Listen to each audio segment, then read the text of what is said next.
Lastly, on the audiovisual segment, checking in with Dave Rubin's podcast. You know I love to do it. We've been following it more than I think anyone else. I think if you check out the VJP Clips channel and the previous episodes of the VJP, you will see more coverage of this podcast than on any other platform.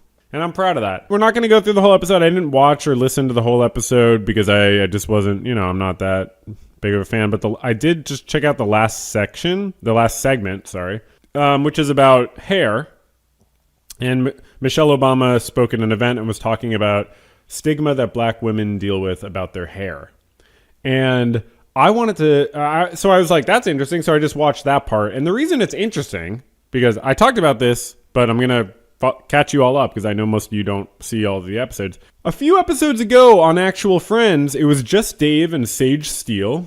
And they actually, the subject of black women's hair came up. But she at least sort of looked cute, right? They're talking about Karine Jean-Pierre, the Biden spokesperson, who is a black woman as well, Yeah. She has crunchy hair like you have, and it's kind of like fluffy. And it has never been referred to as crunchy. Now you're a racist. No, I'm kidding. Oh, no. What would you call that? It's Just say curly. Curly, yeah, crunchy. That sounds positive to me. All right. Really? Crunchy hair sounds positive to you? Nah, it doesn't sound positive to me, actually. We usually just call it curly. We don't come up with a different word when it's black women.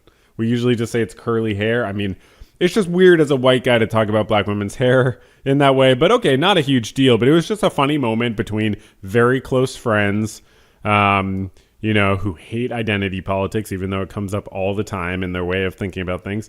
And then a few episodes later, we saw them revisit, or like the next episode after this one, they referenced it because it was still on Dave's mind and he was like still thinking about it. Right at the beginning, they reference it.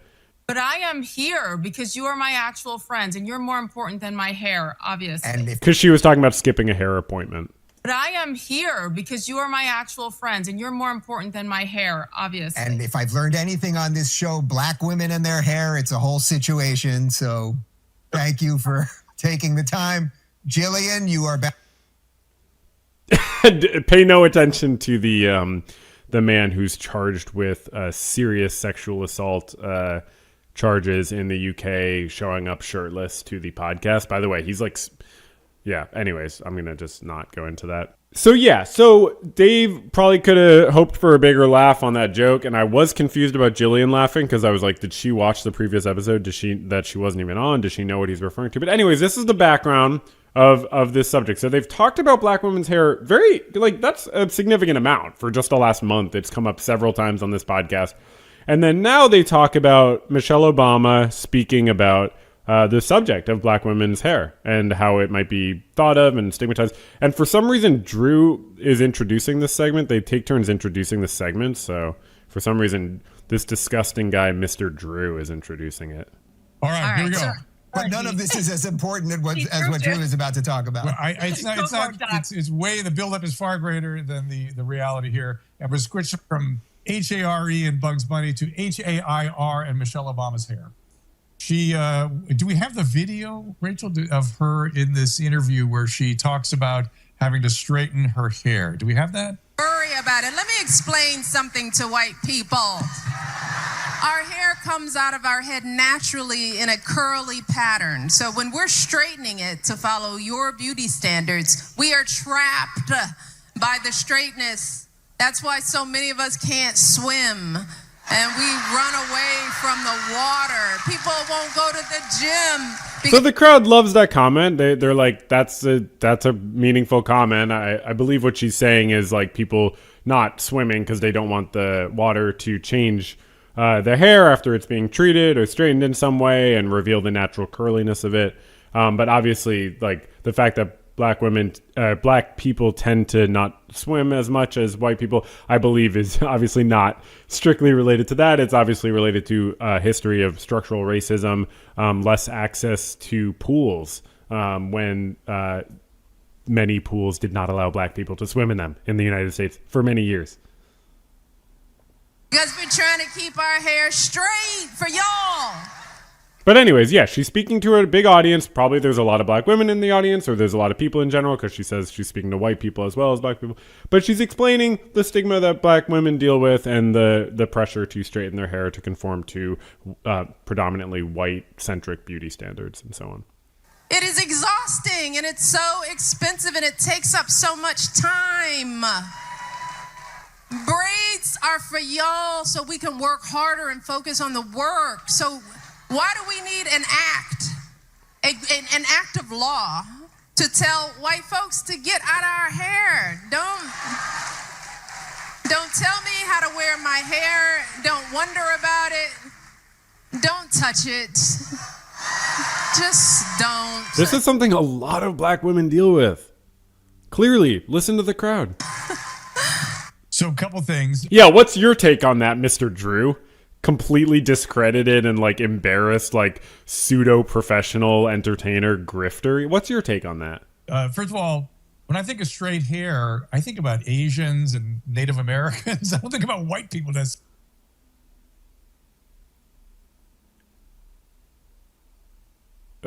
Okay, what? What? necessarily. Dave, your hair's not that straight. My way growing out not straight, but your hair is not curly. And neither, I mean, like, look, I have curly hair. I'm also a white guy.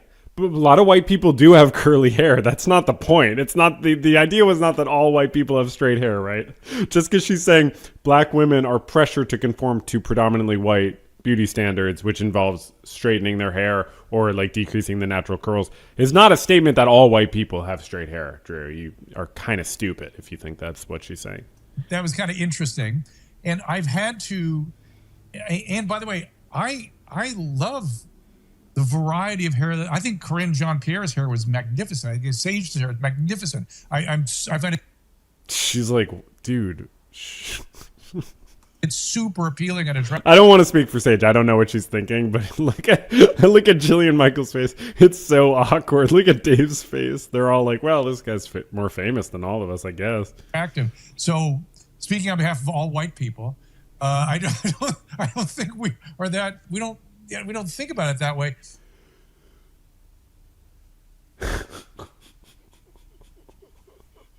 I don't even know what to say. But I've had to do a few shows about black women and hair.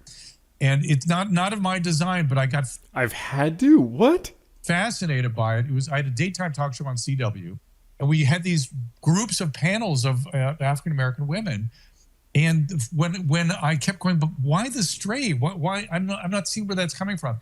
And you, Sage, help me, please help me, because this one woman said to me, she goes, "Look, where this came from was the slave owners preferred that, and they got into it and straightened the black women's hair and insisted on it." And I said, "So you're going to go with those assholes' provisions? That you're going to stay with that?"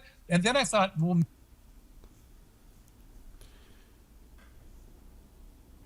How stupid do you have to have that be your reaction to it? As if people are consciously doing their hair to please dead slave owners. I mean, the idea is more that that's evidence that white people... I don't know the truth value of that exact statement, but that would be evidence of white people inflicting beauty standards on black people. So the question is not, are black people still following slave owners' dictates? The question is, are there remnants of those slave owners' dictates in social pressures? Maybe it's recurrent trauma. You know what I mean? Trauma is a way of being reenacted. Maybe it was that in the beginning, and it's a traumatic reenactment. So if you don't know Sage Steele, she's very much in her element here. She is absolutely a why I left the left grifter as well, in my opinion. So she's not gonna push back on any of this. And the reason I wanted to watch this segment is how funny it is that each of them say the most absurd, stupid thing one after the other. It's shocking how stupid each of them is. Each of them just comes in with a completely new stupid thing. What do you think? Might as well just ask for reparations for having curly hair now. Like, I mean, what?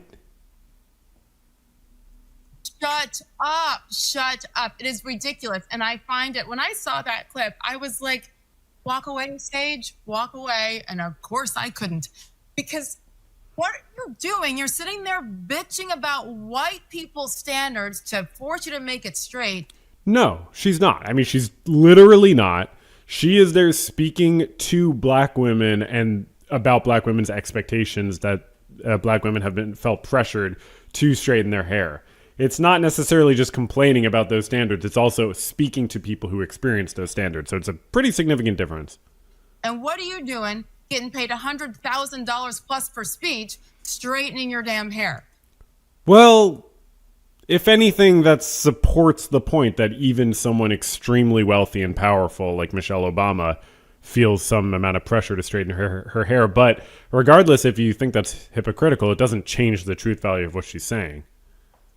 Like, she can still, like, maybe, let's say she doesn't feel pressured to, I mean, obviously Michelle Obama feels pressured to straighten her hair. That's why she spoke about that. But if she didn't, and she just, you know, straightened her hair for some other reason, or she, like, likes it more that way and doesn't feel any pressure, that wouldn't make what she's saying false. Is anyone telling you what to do? Whoa. That's the thing, your hair straight. I'm like, but Straighten it. Why does that contradict her point that she also feels the pressure to not have her hair in the natural way? And I tweeted about it, and literally the number of people who are like, yeah, I'm white, and I have never once thought about black women's hair or telling you how to. Well, I guess that's how we study things, right? We just look at Twitter comments from white people saying they personally have never pressured black women to straighten their hair. You know, we don't want to necessarily, you know, look at, like, obviously we don't want to look at research, but, you know, you can find research from the last few years and from many, many different types of studies about stigmatization and discrimination towards black women and their hair. This article says discrimination towards black hair is pervasive in today's society. Hair discrimination is negative bias manifested toward black, natural, or textured hairstyles, typically worn by persons of African descent. This commentary discusses the potential effects of hair discrimination on the health and well-being of persons of African descent. Specifically, it explores the mental and physical health implications of hair discrimination and situates it within the broader context of social determinants of health. And yeah, so you can read more about that if you want to find information beyond just like white people's Twitter comments. But yeah, it says actual or fear of hair discrimination can affect health behaviors in black persons directly and indirectly. Complex but perceived hair discrimination or activities done to straighten hair. And we can read actual or fear of hair discrimination can affect health behaviors in black persons directly and indirectly. The relationships and paths from hair discrimination to health outcomes are complex, but discrimination is associated with numerous mental and physical health outcomes. Perceived hair discrimination or activities done to straighten hair to prevent hair discrimination or conform to discriminatory policies may place individuals at risk for disease, burns, hair loss, etc., or risk for other risk factors, for example, physical inactivity. Although the experiences of hair discrimination addressed in this article have focused on natural hair and hairstyles in persons of African descent, people with, quote, non-natural hair also face discrimination, prejudice towards black people who straighten their hair, prejudice towards certain hair colors, etc., had gingers, for example, the most persecuted minority group. The purpose of this piece is to shed light on the long history and potential effects of hair discrimination on persons of African descent in the United States. The authors are not stating that black natural hair is superior, obviously, but to advocate for everyone's freedom to wear their hair in whatever means they choose. Passage of the Crown Act brings us one step closer to this, but more work is needed to ensure that people should have a choice to wear their hair however they choose. This is the Creating a Respectful and Open World for Natural Hair Act, which passed in 2020. And 7 states have passed this act into law. 23 others have introduced it for consideration to ban discrimination in hair texture and protective hairstyles in the workplace and schools. Because actually, a lot of places do discriminate. So black women report being frustrated at the amount of time and effort it takes to hide salient racialized characteristics about themselves, including their hair, to fit in for job interviews or in new job situations. Also affects school-aged children through bullying and school appearance policies and codes. Association of Black Psychologists support this sort of anti-hair discrimination laws. And in their study of 40 blogs, some researchers found that blogs have been created with the clear intention of offering informal support to other persons with natural hair, with one blog being described as hair therapy. So a lot of people dealing with this. Society's view of natural hair as unattractive and unmanageable was prevalent during slavery, wherein slave owners required black women to cover their hair or adopt grooming practices that emulated white or Eurocentric beauty standards. So the point that Drew mentioned from the panels he hosted was correct, and his interpretation was just insane and ridiculous and anti-scientific. To say that people are like intentionally following slave owners' beauty standards. That's not the point. The point is those same discriminatory practices still persist.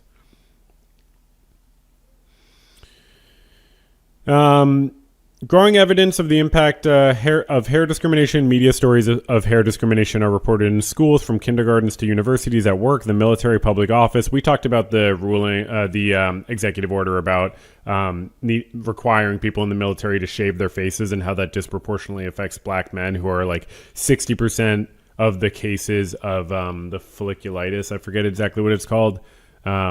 So it was like this policy that seems race neutral. Oh, people in the military can't have beards, they need to shave. But it actually affects black men more, because black men more need to have beards because they have an issue that when they shave, they can have more skin irritation. And the treatment of that is just having a beard. It's just not shaving. But the military doesn't want black people in it because it's a white supremacist organization more than ever.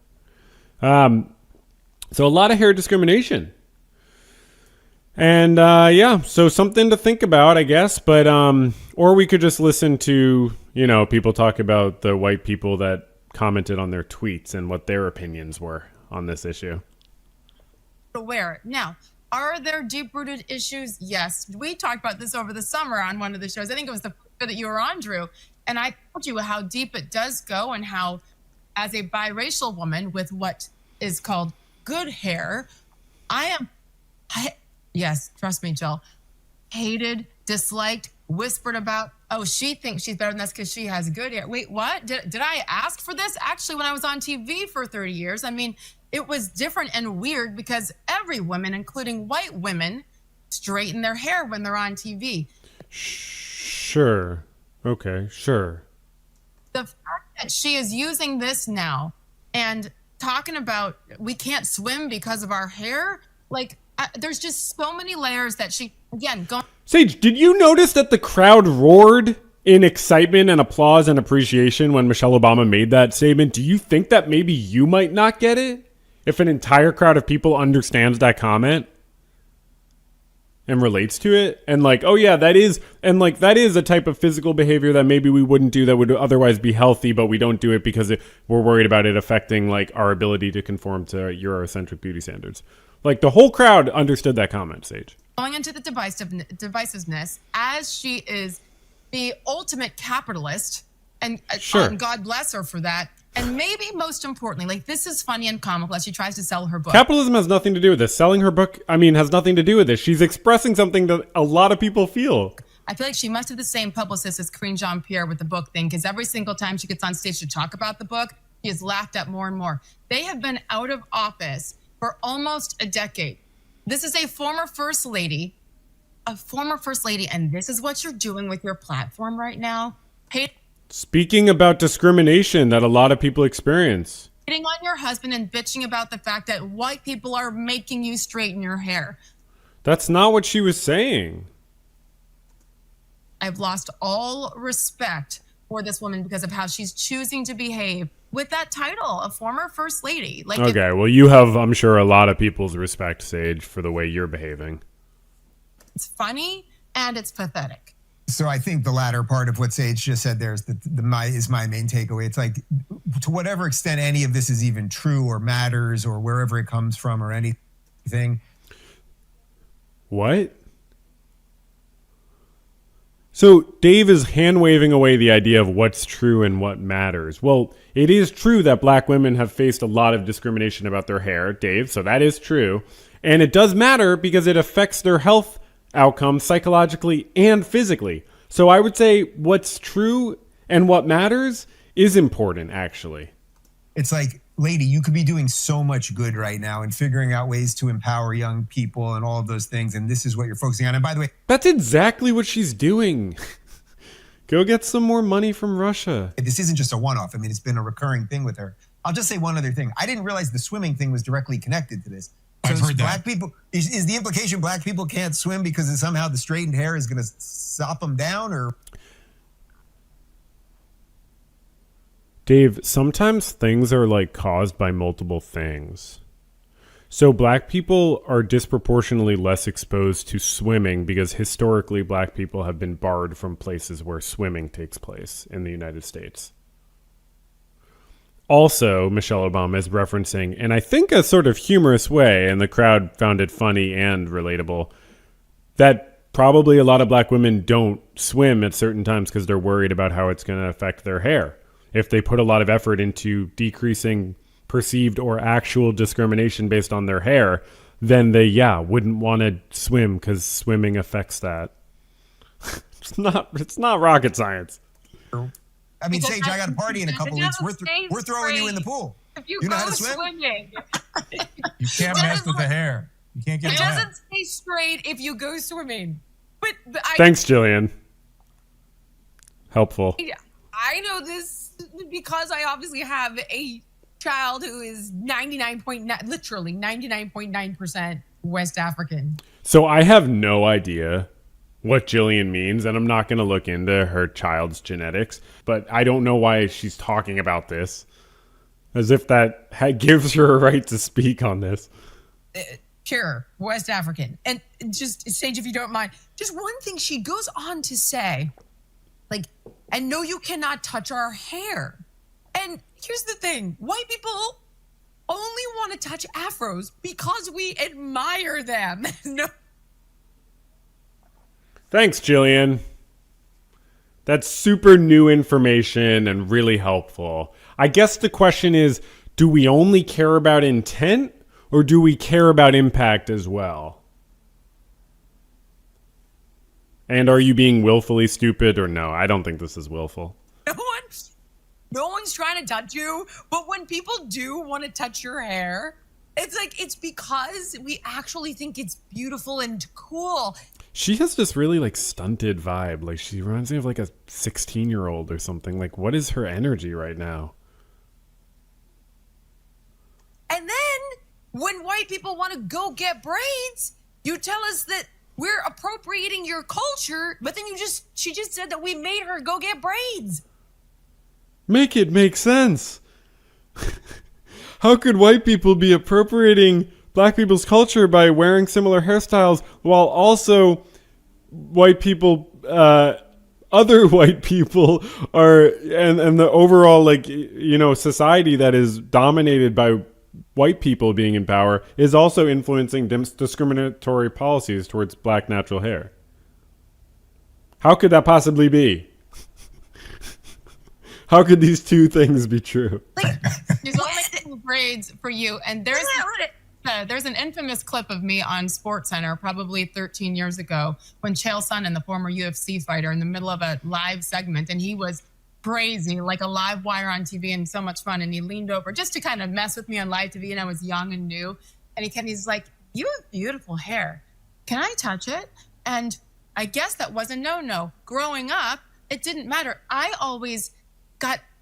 I get compliments literally. Weird. See, you know, you shouldn't touch a stranger, No. but I mean, it's an admiration thing. It's funny because Sage is like agreeing with Jillian's point, but Jillian knows that her point is bad, like deep down. So she's like trying to continue to make her point less bad.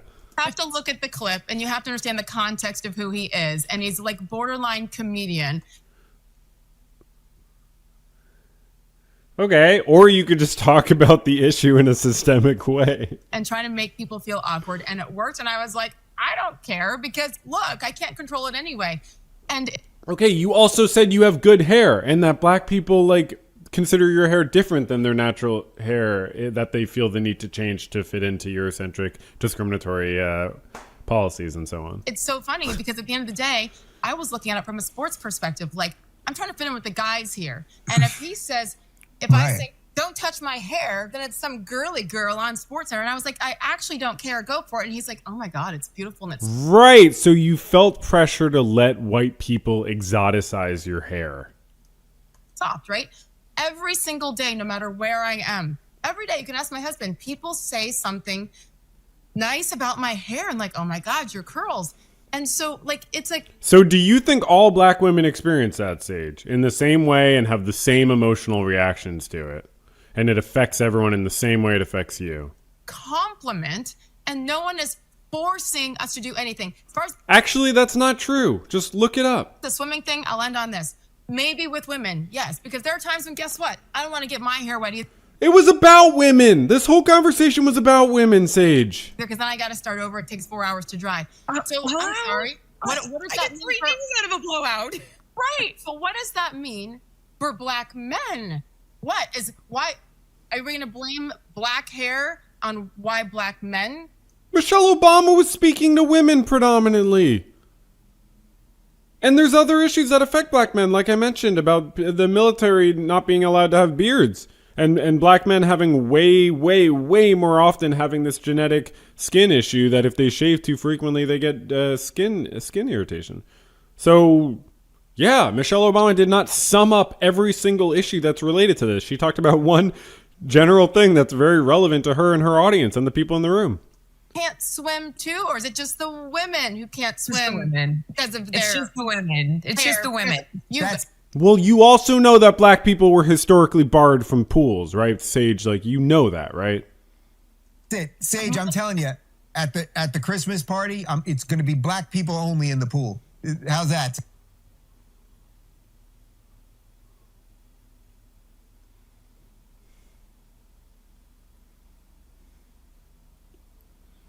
I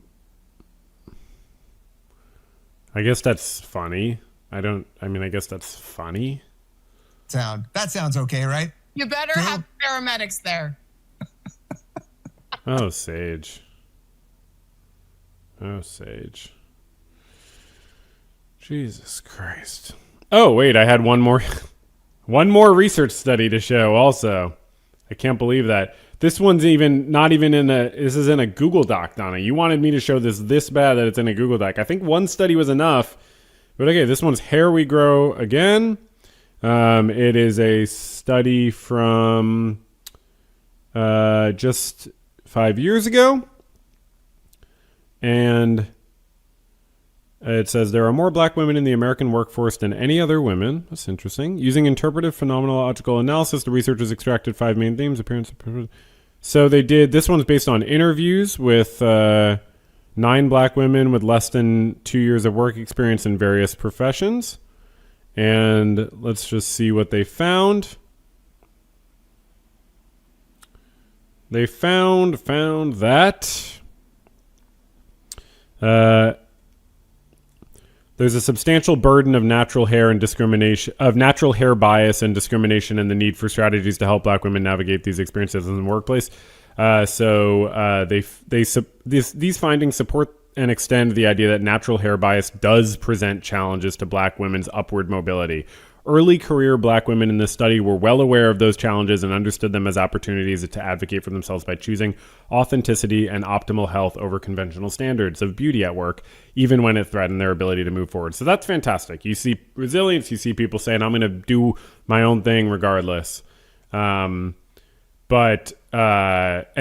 majority of them were from mental health professions. So they're like more maybe leaning towards their own mental health than people in other fields potentially. I wouldn't be surprised. So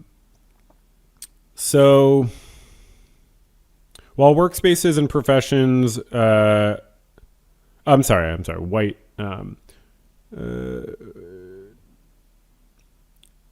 the researchers applied this theory to early career black women with natural hair who described that they constantly have to negotiate their identities in predominantly white workspaces and professions, and that wearing natural hair might shortlist their opportunities for advancement. So, look, I think we've looked at enough research today, but suffice it to say, if you're looking for extremely anecdotal, like bad taste jokes, you should check out Dave Rubin's podcast. to not understand any issues of the day. This is a podcast or something.